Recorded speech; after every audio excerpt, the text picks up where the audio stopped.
Good evening, Tigercast fans. Welcome back to Behind Frenemy Lines for a Tuesday night on, the 12th of August. This is where we bring on an opposition supporter to chat about the upcoming game for this weekend. And we've got the return leg against the Kangaroos down in Hobart. And we are joined again by Marnie from Kanga TV. Marnie, thanks so much for jumping back on.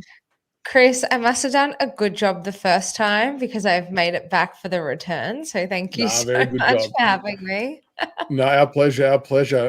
It was just funny. I was just saying beforehand that this wasn't initially on the agenda, but amongst the sort of the Twitter banter, I guess, that was going on when advertising the show, I sort of had a bit of a realization that along the journey, I feel like that we as a club have ripped off North Melbourne severely with some players that we've traded you.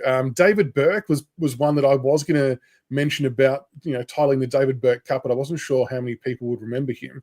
Do you remember Bourke at all playing for you guys?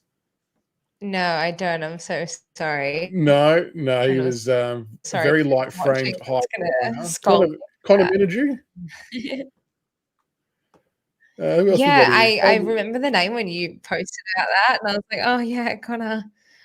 I had to actually double-check that he did play for you, but it was only, I think, like 7 games or something, I think it was. Coleman Jones, obviously, I didn't want to go with him because I feel bad for Coleman Jones because he just hurt himself recently, but where's he at? I mean, obviously he got injured recently, but do you see him hanging around?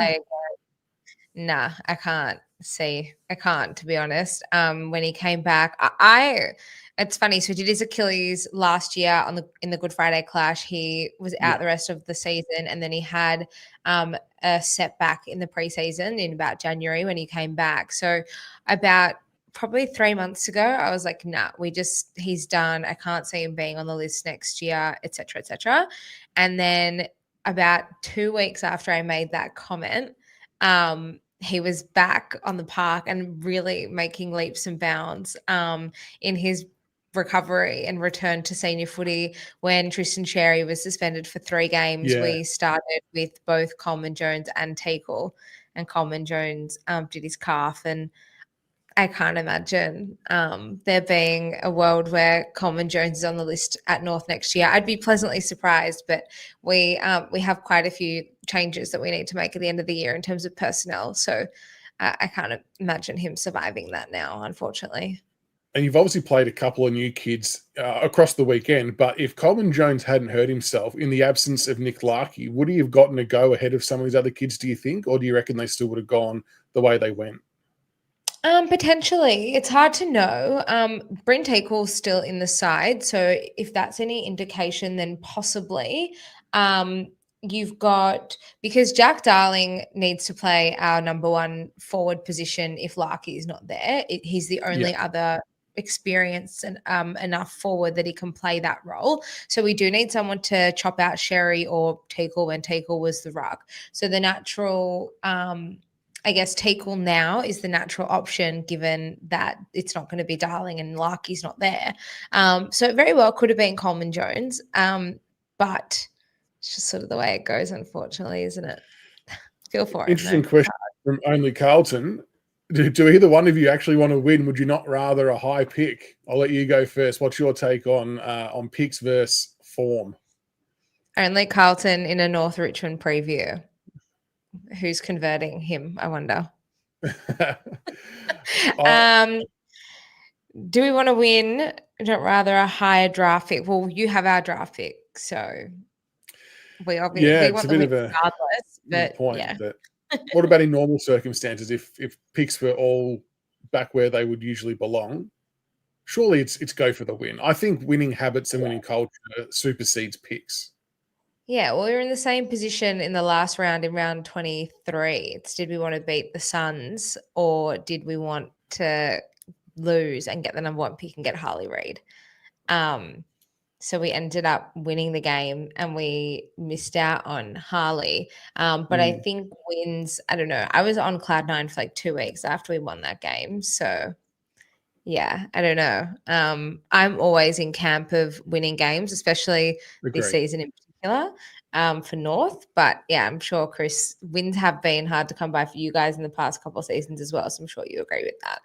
And that's the thing, I guess, as supporters, when, you're supporting teams that aren't winning as often, we all want to latch on to those moments for as long as we can and as many times as we can. So I dare say that both supporter bases, irrespective of where the picks are at, are desperately wanting to win. And I guess I know the phrase is used quite a lot, but it does feel like this will be both teams' grand final, given that I don't think that either of us will win in round 24. I think you've got Adelaide and we've got Geelong, who are both fighting for top 4 spots respectively and need to win. So I don't think we'll get much of a relief there.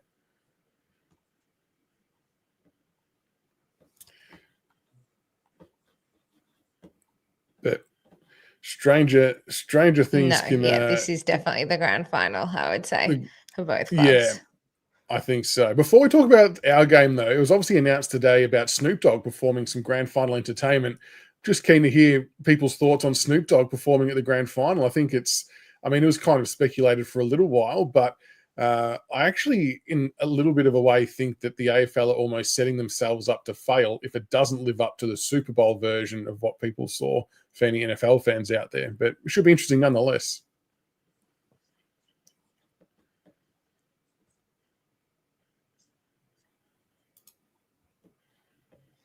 I think it'll be interesting. I feel like the AFL sometimes miss the mark with the grand final entertainment, though. I feel like we have got so many amazing up and coming, like homegrown acts that they probably could look to feature one or two of them. I was at the grand final in 2021 over in Perth, and there was a host of Australian artists that performed like a bit of a medley sort of thing at halftime, and it was awesome. So I feel like there definitely could have been an opportunity for that, but I have no issue with Snoop Dogg. Quite the opposite. I like Snoop, so no problems there either. I think it's going to divide a lot of the age brackets watching the grand final, but no, it'd be interesting to see. I think to your point, Tugger, about does he fit into the daytime slot, I guess is the question mark. But look, he's an entertainer, so I think that's one thing for certain, that he will be entertaining in some way, shape, or form. To go, she's back. Hey guys, is that better?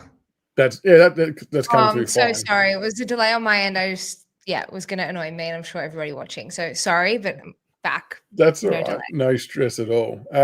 So with the game coming up, it's grand final for both teams. We're coming off a 4-point loss against St Kilda, and we're sitting 16th. You're coming off a 54-point loss to the Giants, sitting 17th. Your last win, round 15 against the Roos, and ours was round 19. But has, in your eyes, much changed since we last met between then and now? Or, I mean, I know the team lists and profiles probably changed a little bit, but form-wise, I still actually felt like that you guys were playing some okay football at times, but just got a bit unlucky not being able to secure some wins.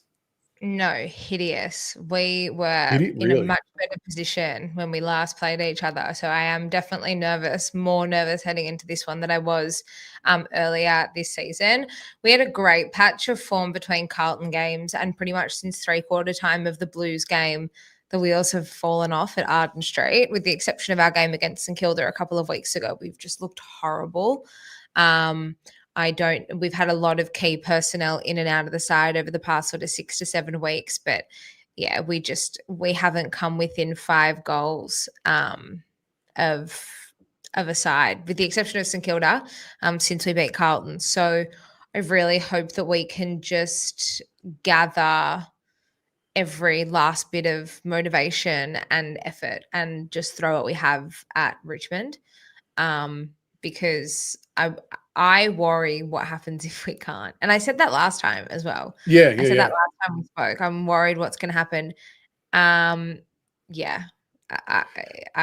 genuinely don't know what's going to happen if we don't win on the weekend. You see a lot of different comments, and I guess the speculation starts to arise, like has Clarko lost the players and things like that. What do you think the relationship's like between playing group and coach? Are they on the same page? Is it just a timing thing? Can it be saved? And what's a final pass mark for the year if it's even obtainable? Yeah, so look, I think there's a lot of noise that comes externally without really understanding the inner workings of the club now, but also prior to when Clarko came. So I said this a few times over the past few weeks. At the end of this season, it'll be the first season or first 2 seasons since 2017-18 that we've had the same coach in charge across both seasons. So we have had interrupted seasons every single year since then. Yeah. And it's very, very hard to build any sort of game plan, any continuity, any consistency when you've got that much disruption at that level.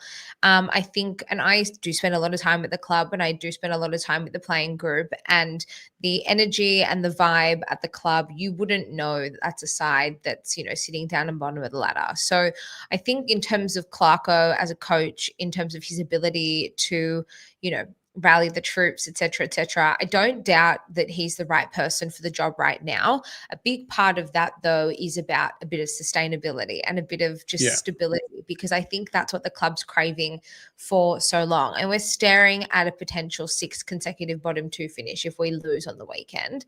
But how much of that has been in Clarko's control and how much of that is beyond his control? Yes, some of it does have to fall on his shoulders, I should say, as the head coach. But then also he needs a bit of time. So as a fan, it's frustrating because I've been sitting here supporting this club the entire time. So for the last probably 9 years, it's been very difficult more often than it's been fun.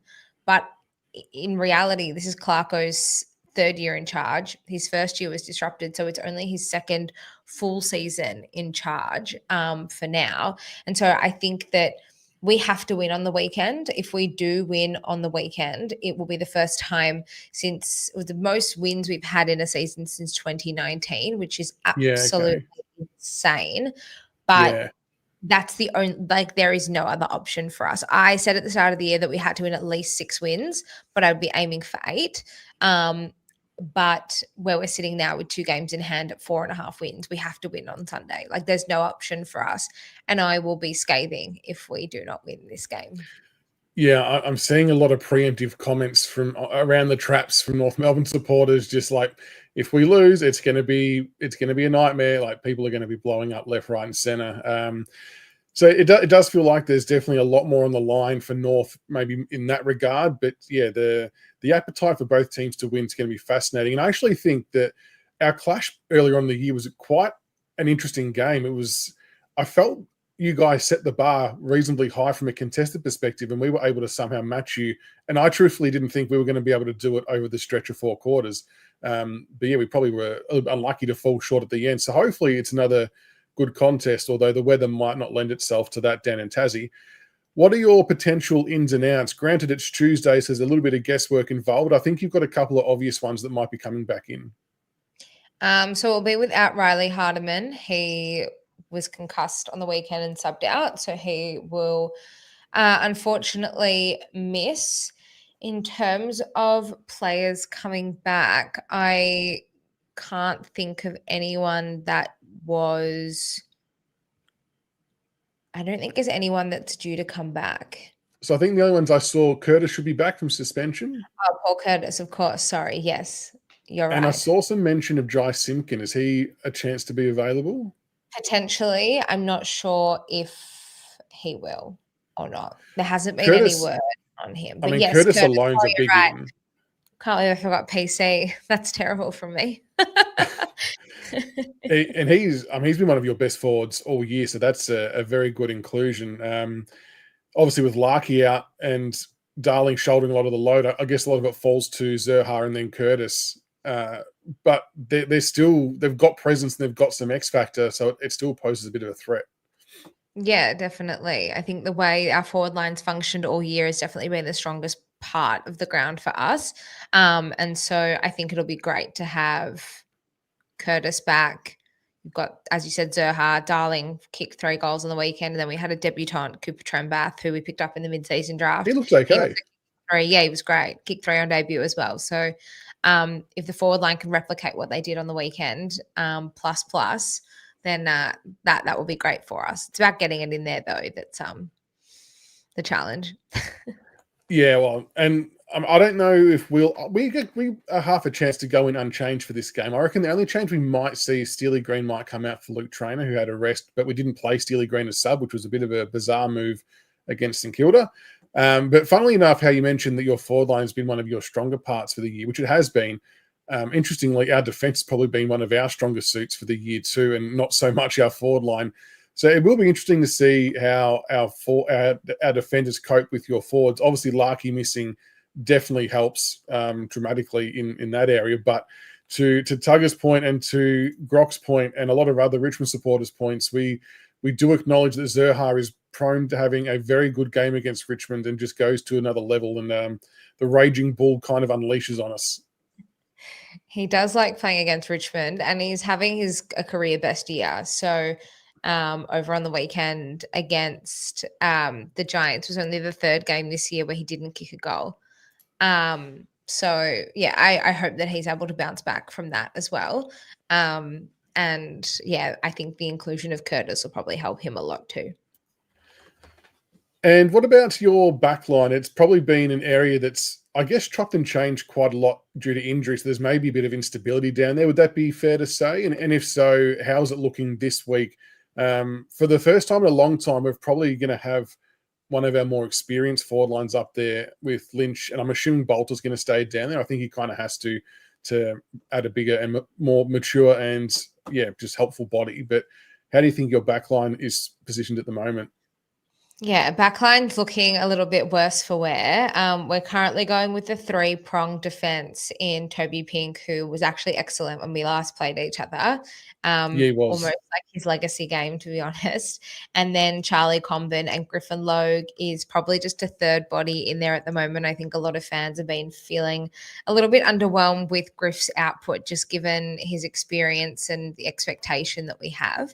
As I mentioned before, Riley Hardiman's out of that backline this week with concussion, and he's kind of one of the only small to medium lockdown defenders that we do have left available. So it's really tough because pretty much everyone we've played in that back line otherwise is more of an attacking nature. Like you've got Caleb Daniel, who is supposedly attacking, rebounding defender. I don't actually know what he does to impact the side positively, but that's a whole nother discussion.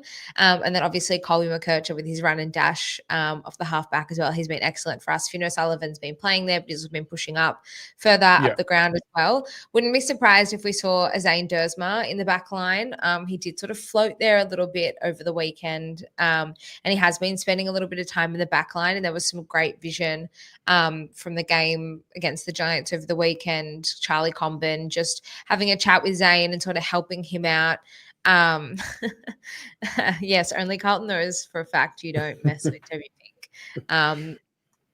But yeah, I don't know. It's I don't even know who we'd bring in because basically every depth player we have at the moment is injured. So I'd say Dersma would be the one replacing Hardiman, and then somehow we just sort of shuffle the magnets to make the rest sort of work. You mentioned Caleb Daniel. I'm pretty sure, if memory serves me correctly, you weren't thrilled with him last time we spoke either. So nothing's changed in between those two games. He hasn't come on as you would have liked, I guess. Oh, look, he's had a couple of good games. I don't want to, it's not all doom and gloom. He's definitely shown glimpses as to why we did draft him, pick him up, sorry, I should say, in the first place. But he's been just so underwhelming for me. He's just not lived up to any expectation that I had of him. Yeah. And Harry Sheasel seems to have hit a little bit of form recently. I think he had about 30-odd touches last week against the Giants. Is he moving back into more of a primary midfield role? Is he still swinging through half back? I did notice that Colby McKercher was quite good late in the piece too. I actually thought he almost single-handedly helped bridge the gap between you and the Giants and kind of got you back into a position where you might have pinched it. I thought he had a really good end of the game. Yeah, I thought Colby's had a really good second half of the year. Funnily enough, it's probably since we last played each other that he returned to defense when we played Richmond last, and he's been excellent ever since he's gone back into defense. The one thing with Colby is I think he's just sort of given a bit of a license to run and do whatever he kind of needs to do. And I wish that more players were given that opportunity. I think maybe that's something that we should look to do with Caleb Daniel, and maybe that's why he struggled so much. Let a few of them off the leash because we play really slow, stagnant, boring football. And we look our best when we are sort of running and moving the ball quickly by hand down the ground. So that's probably something I would look to do. Harry's had a really good fortnight, definitely looks just about back to his best over the past couple of games. And so I'm thinking it's just the stability that he's had too. Has moved around a lot in a few different places in the first half of the year. I think that probably got to his head as well a little bit. I think we also have to remember, like, these guys are so young. Like Harry, I don't think is Yeah, even 21 yet. So that's um, crazy, isn't it? yeah, and he captained his first game on the weekend against the Giants because Jai and Suv both missed. And if Jai doesn't come back this weekend, then he could do the same. So really happy with what I've seen from him. He's just been able to settle in that midfield role. And yeah, like I said, just get his hands on the footy. And he's had a really, really solid fortnight. Do you expect it to turn into another contested game? I was actually quite surprised because watching some of your other games, like you said, you do like to move the ball quickly and rebound off halfback with some of the ball usage you've got. It just feel like it didn't quite unfold that way. Maybe that was more our fault than your fault in the previous encounter. But do you envision it to be another slogfest, or do you think it might open up? Because I kind of feel like that in our back half of the year, it feels like we've improved our ball movement aspect as well. We've become a bit more attacking, a bit more daring. And maybe both teams, it just turns into a shootout with trying to zip the ball up and down the ground, which might be nice. Yeah, it's hard to know. I think with North, we do move the ball. We look our best and move it quick. We move it super slow. Our defensive blueprint higher up the ground is atrocious as well. So we do find it really, really hard to stop sides when they transition the ball from our forward line into our defensive 50.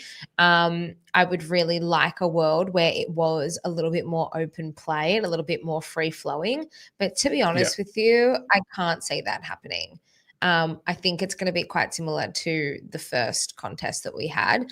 I just think both sides are going to be so desperate. And I don't know about Richmond specifically, but our disposal is pretty poor at the best of times.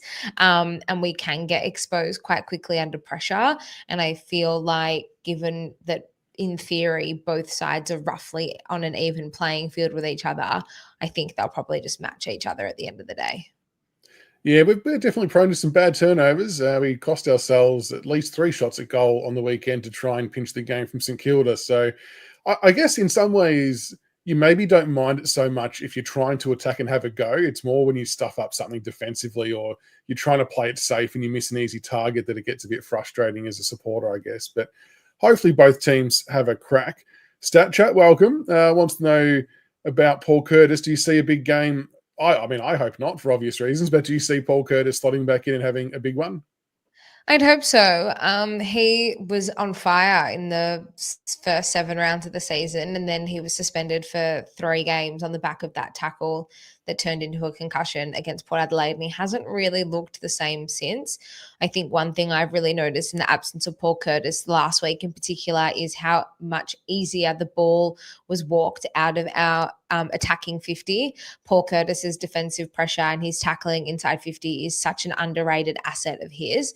And so if he's not helping us out on the scoreboard, he's definitely helping us retain the ball inside forward 50, allowing for those repeat entries and giving our forwards a bit more of an opportunity to score. So I would hope that he's able to bounce back. I don't think we have seen and may not see that electric Paul Curtis that we saw to open the season, but he has been able to still generate scores on the scoreboard. And so I'm hoping that, Stat Chat, we can see the best of Paul Curtis on the weekend again.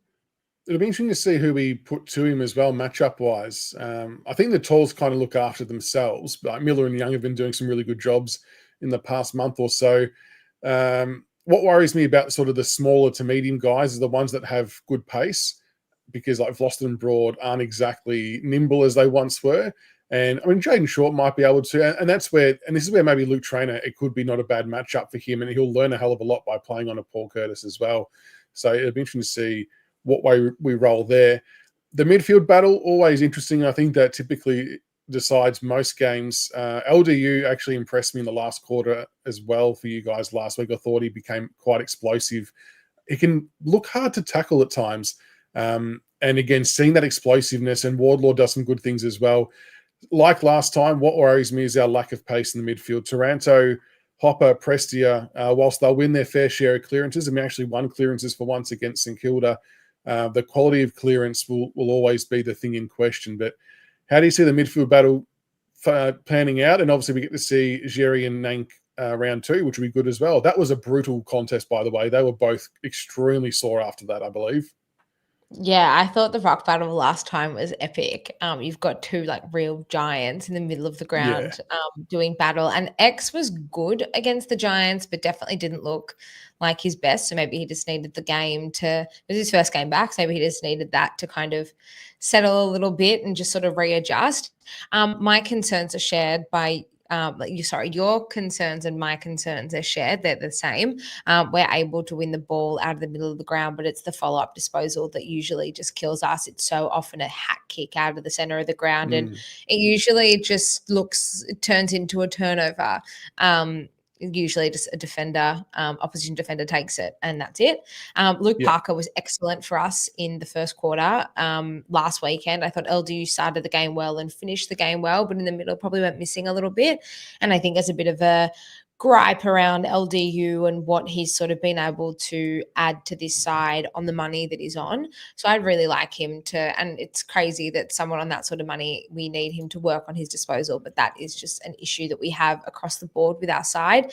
We also just, like I said, have no defensive blueprint whatsoever. And I think we need a few of those midfielders to turn into two-way runners. They are not doing enough work in the middle of the ground. And while our backline individually needs to be held accountable for where they're lacking, they also don't have a lot of support from higher up the ground. And so that too is a concern. I think a bit of responsibility falls on them. One thing that I will say is that Finn O'Sullivan, who was our pick number 2 from the 2024 draft, he has been moved sort of more into a wing and moving through the middle of the ground. And he's probably our best disposal user at the moment in his first season. Sorry. Yes. Just so I've never seen someone with so much time. He never looks panicked. He never has any stresses whatsoever. And so if we can get him moving more onto that wing and into the middle of the ground and get the ball into his hands more, I'll feel so much more comfortable when we're disposing of it forward at the center as well. Is that his long-term position, the centre square midfielder, or do you see it more being a wing? He has looked quite settled, I suppose, in the back half of the year, which has been good. He can do it all. I think his versatility is definitely something that stood out to a lot of us heading into the draft last year. I personally think on a wing would be great with sort of a bit of a rotation through the middle of the ground, but I do sort of see him coming off more like the halfback wing. And that's where he played a lot of his junior footy off the halfback as well. It's not a bad little 1-2 combo, though, if you've got him on one side and McKercher on the other, or if Sheasel's rolling back there as well. It's, not too bad at all. What are you hoping to see the Kangaroos do differently from last week to this week? What do they need to do to secure the 4 points? Just got to play with a little bit more intensity. And I would just love us to just try something different. I think when you do the same thing over and over again, that's insanity, right? Is doing the same thing over and over again, expecting a different result. And I think the past sort of, with the exception of the St Kilda game, which was a response to a 101-point loss to Geelong the week before, we just got to try move the ball a little bit quicker and stop trying to be so perfect. I think that's one criticism I do have of North is that we try so hard to be too perfect that we often just end up not doing anything really. Like we're so concerned with being in the perfect position to have a shot on goal, or, making sure that we maintain possession of the ball, that we don't actually, advance up the ground or actually make any progress towards scoring.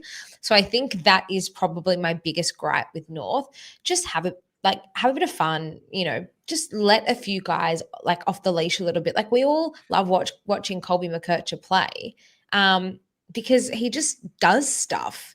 He has the license to run and carry the ball and kind of do what he wants to do. So I think, just do something, you know what I mean? Because it's so boring and that sort of thing.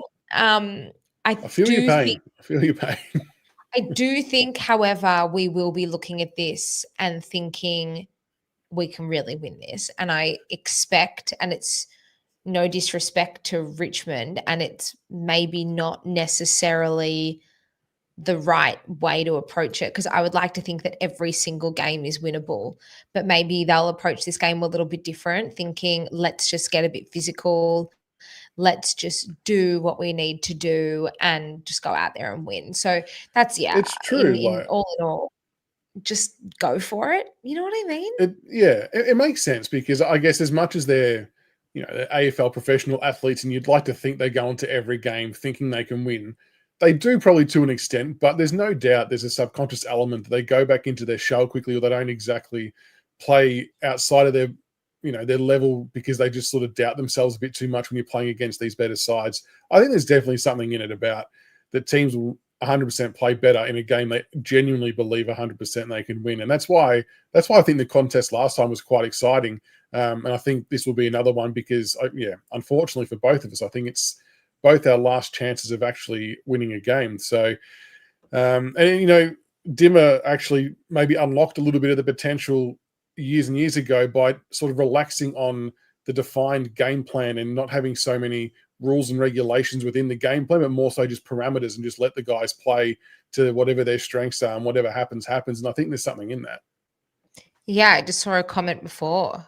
We won 3 flags just playing chaos. And for a side like North, whose disposal is average at best, I think we can often be a victim of one too many handballs, or no one really wanting to take ownership and actually have the shot on goal. So often there's 4 or 5 hand passes inside our So forward 50, frustrating. and 3 times out of 5, it's intercepted, turned over, and gone back the other way before we know it. So I just want us to just stop doing that. I just want enough, Pete. There's enough senior bodies in there. They should be able to actually just take a bit of responsibility and, Yeah. Play ball, sort of thing. I actually blame your current coach for why everyone's trying to play so perfect. Everyone's like, I reckon they're still hooked on what he did with Hawthorn, but no one's had the same cattle that he had at Hawthorn, and no one can replicate that pinpoint precision kicking game that they were able to just annihilate teams with. As much as we'd all love to, it was just a rare breed and mix of players that no one's been able to replicate, but we all want to try and do it. So, but yeah. Clarko's a genius. That's why he's one of the best. That's it. Good one from Tubby. Josh, how do you feel about the whole Tassie situation? Obviously been documented that your stint at Tassie might be wrapping up, and then we were approached to play a few games down there before Tassie hopefully enter the competition. How have you felt about your Tassie ventures, and would you have liked it to continue? No, I'm glad. This is our last home game in Tassie, so I'm glad that we're finished with that chapter now. I think it's probably, and look, to be perfectly honest with you, I don't actually know if Tassie will get a team. Like, I still think there are so many hoops that they need to jump through. It does feel that way. For us financially, it's a good decision to leave. We only have to sell half the amount of home games to WA for the same amount of money per season. We don't need to go there any extra times than we already do. So we only have to go play 2 games there a season. So it's not like we play any extra games there. It's the one trip. It's 2 consecutive games, one in Bunbury and then one at Optus Stadium, and then we come home. You've got to play. You've got to play in Perth anyway. You've got to play West Coast and Fremantle anyway. So it works well for us. In an ideal world, I'd love where all home games are returned to Melbourne. I don't know if that's a plan for the club in the short term or medium to long term. I would hope that it is. But for now, it's looking more and more likely for clubs to be, Victorian-based clubs to be selling games outside of Victoria. And so if this is what we're going to do and we regain 2 home games a year, then it's a good start, I think, for us. It's huge for the members to gain the home games back. As we welcome Pommy into the chat. How are you, Pom? Hi, Pom. Hope you're doing well. We should all do a bit of a bottom 8 final show at some stage. I know our teams aren't playing, but we can all talk some footy and talk about finals potentially, and we'll have a big group hug about how miserable our teams are for this year. But yeah, interestingly, on the selling games, I guess now because of our redevelopment, it now turns to be in our favour to potentially sell 1 or 2 to get an extra $1 million or $2. Because I don't know if this is normal with how redevelopments go these days for AFL clubs. I don't know how much our ones cost overall, but essentially it's in like 3 stages or 4 stages. And the first stage is the main part, getting your oval and all that kind of stuff right in the club rooms. But the final 2 stages aren't actually fully funded yet, which is like the stand and some other little bits and pieces around the side. So selling these games, I guess, will help fund the rest of it. So for me, I feel like there's a reason and it makes sense to do it. And I guess the main comments I saw from Richmond supporters really tied back to our Cairns saga when we sold games to Cairns, and we shit the bed massively. But I think the difference is this time that it's not going to impact our ability to play finals in this next 2 years. Like we're not at that space yet. So we've got quite a good cohort of Tassie players too. So I think it might be a good time for them to reconnect with home and do bits and pieces. But it's interesting that now you're at a stage where, yeah, you want to kind of step away from that and get those home games back into your pocket at some stage for the members. I think so. I'm curious. Like, it's just I can't see a world right now where North can bring those games back to Victoria, which is really sad. But I do think that on field, it's chicken or the egg, right? So I'd like to hear your thoughts on this as well, Chris. But obviously, we're in very different positions in terms of off-field membership and crowd attendance and stuff like that. But in my mind, North need to bring as many games back to Melbourne as possible to be able to re-engage current supporters with the brand and with the club, and potential supporters with the brand and with the club, especially while we're not playing well. I know it's, maybe now we're not competing, so it's a good opportunity for us to sell these games. But in my mind, of course, we have a great supporter base over in WA. It's our biggest supporter base outside of Victoria. But with all due respect to the fans over there, we're a Melbourne-based club, and we should be looking first and foremost to water and grow our own backyard. And so while I understand that financially we might need it because we're not as successful and we're not getting the crowds that we need to here, I feel like reinvesting in our own backyard in Victoria is the only way we're ever going to see a return on investment. Does that make sense? I think so. I think it's all about timing as well. And given, as you mentioned earlier, the kind of being stuck in that bottom 3 since 2020 or 2019, whichever one it was, I think you can start to see greater disconnect between supporters and clubs. And I think you do now have to find ways to bring that back in-house and get everyone more involved again. You got some good young players coming through, and there'll be a few more drafts yet to come. But I think it's not a bad shout to have it back in-house and try and get a bit more proactive to get everyone back on side. Because it's at times like these where people start to doubt the club that you need to find a way to get everyone to buy back in. Weirdly, even after how bad we were last year, just simply due to the draftees that came through the door and the story the club was able to sell along with that and the messaging, everyone kind of felt like we all bought back in. Even though we knew we were going to have a rubbish season, everyone still kind of jumped on board the roller coaster. I guess that's kind of where you might need to head towards, and it sounds like you will.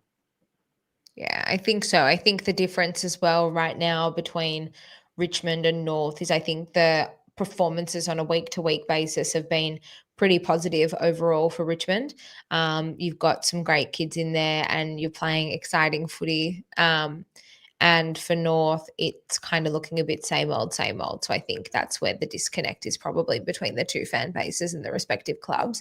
But I don't think that a return up the ladder for us anyway is too far off.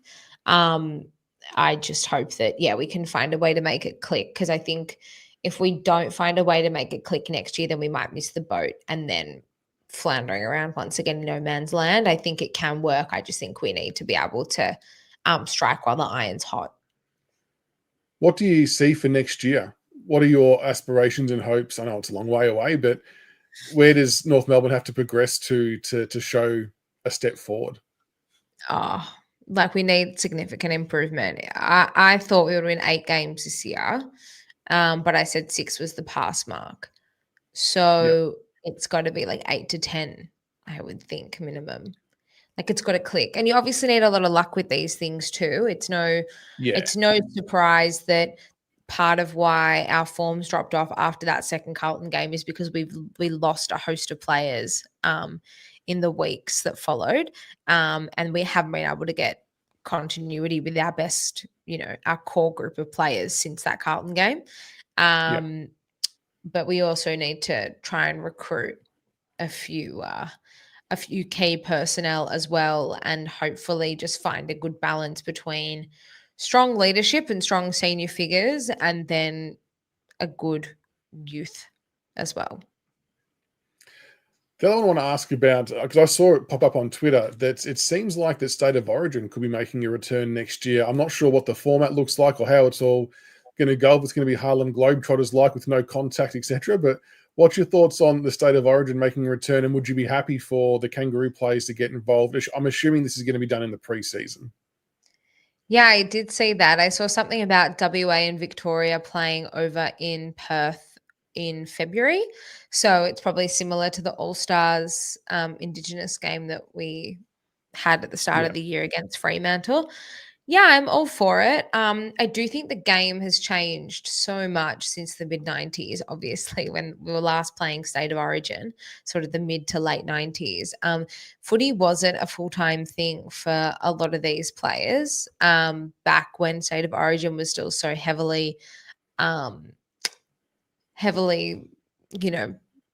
praised, and people were so invested in it. I would love to see it return on the condition that it comes back properly. We've had so many preseason competitions over the time. I think the reason why it's probably not the same as it was back, 30 years ago is because football is it's almost like a real 365-day a year thing now, that no one really switches off from it. And I think social media is part of that, and all the, the way things are dragged out now. And, players only really have like 3 weeks off at the, over Christmas and New Year, and otherwise are basically all accessible. Having said that, I am a footy nuffy, as are you. And so I'm sure many others like us would be chomping at the bit by February to get any sort of footy into us. I like it. I think it'll be, I know there's always the question about injury and things like that. I've always just thought, though, that and we see it with our own teams, that players are equally as likely to get injured in a training or a match sim and something else that's also as meaningless potentially than a State of Origin game. So I'm keen to see it come back. If the players are buying into it, it'll be interesting to see if it's got older players or if it's all just younger players, or what the blend looks like. But they definitely need to make sure they do it properly. And look, I know the AFL's forever in a quest to try and outdo NRL, but this is the one thing they will never, ever catch or surpass the NRL in. But if we can get something back to see all these players play together, I think is a cool thing. I think fans would enjoy seeing it. I agree. And I would love for us to do State of Origin and then just start the season at round 1. Like, I just think that happy to play State of Origin outside of Victoria. Like, I have no issue with that. Yeah. Play it in Perth, play it in Queensland, play in New South Wales, etc. But then when it's over, just start everyone off on the same, on the same page, round 1. I think this year, and the weather issues and the Wednesday night clash that will most likely now be a dead rubber between Essendon and the Suns, it's all kind of gone to shit, in my opinion. So I'd just love to see that wrapped up. And just everyone start on round 1. Well, international rules, that's a good shout, only Carlton. I think the AFL might balk at that one just because of probably the Scott brothers predominantly and how violent they were in some of those games. That was interesting viewing. If we could somehow, reignite that and it was a fair contest, it wouldn't be a bad watch. But no, it's plenty of interesting things happening in the footy world, I guess. All the time. There's always some headline. There's plenty going on all the time. Yeah, definitely is. Well, with that all said and done, Marnie, what's your final tip, including margin, for the game this weekend? Well, I'm going to have to tip North, of course. I do think we'll win, though, on the weekend in our little final farewell to Tassie. I don't think it'll be a big margin. I'd probably say about 14 points. That is a big winning margin for North these days, though. I think either team will take the 4 points any way they can get it. I worry that the conditions might make it a bit more scrappy in a time where we both highlighted we're prone to turnovers. We don't need wet weather to assist that any further than what it might already be. But it could be a slogfest, and similar to you, I think whoever wins, it'll be by no more than 20 odd points. But it'll be it'll be a grand final for both teams because I think we're both cooked the following week. But hopefully we all get through unscathed and it's not a bad contest. But Marnie, thank you so much for jumping on again tonight. I appreciate your thoughts as always. And thanks to everybody in chat for jumping on and getting involved too. And all the best for the rest of the season. And yeah, I'm sure we will try and do something finals related, potentially get a few other creators involved. Otherwise, I'm sure we'll do it all again next year. Very keen. Thank you so much for having me, Chris. Pleasure to join you. And thanks everyone in the comments as well. Plenty of interesting chat going on in there. Got a good crowd tonight. There's a few getting stuck into each other about other things. It's good. A bit of side banter. Nothing wrong with that. But thank you for tuning, everybody. And until next time, go Tigers.